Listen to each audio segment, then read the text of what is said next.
Hello' guys, মোৰ চেনেললৈ আপোনালোকক স্বাগতম জনাইছোঁ। আজি এটা খানা ৰেচিপি দিছোঁ। কিনো বনাইছোঁ, কি কৰিছোঁ, ভিডিঅ'টো শেষলৈকে চাব দেই। এয়া মাছখিনি ফ্ৰাই কৰি লৈছোঁ, তাৰপৰা এটা এটাকৈ বনাই আছোঁ। আপোনালোকে শেষলৈকে চালে গম পাব, চাব দেই কি কৰি আছোঁ।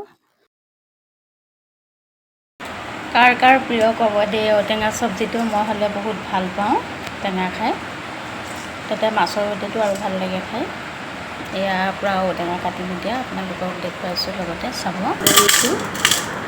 সকলোবিলাক যা যোগাৰ কৰি লৈছোঁ। এয়া ঔটেঙা ঢেকীয়া মাছৰ সৈতে বনাম, এয়া বেঙেনা ফ্ৰাই বনাম, তিয়ঁহৰ ভাজি, আৰু এয়া হৈছে মই ভাল পোৱা কুন্দুলি ভেন্দি ফ্ৰাই আলুৰ সৈতে এনেকৈ এখন বনাম।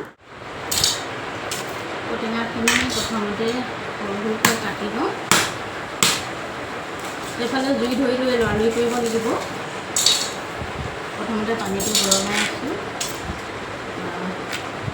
ঢেকীয়া আৰু বিহু পিছৰ পৰা খাব নোৱাৰোঁ, এদিনতে খাই ল'লোঁ। আজি লাষ্ট বুলিয়ে ধৰিছোঁ খোৱাটো, আৰু পালেহি নহয়। এয়া কুন্দুলি আলু চব পিছল কৰি ভাজিছোঁ দেই। ভেন্দি এয়া ঔটেঙাখিনি অলপ সিজিবলৈ বাকী আছে, আৰু লগতে এইবোৰ মাছ চাছ দি পূৰা উতল দি আছোঁ। এয়া এবিধ এবিধকৈ সকলোবোৰ বনাই ৰেডি কৰিলোঁ, আৰু এতিয়া খোৱা বোৱা কৰোঁগৈ, আৰু অন্য এটা ভিডিঅ'ত লগ পাম। আজিলৈ মোৰ ভিডিঅ' ইমানেই, বাই।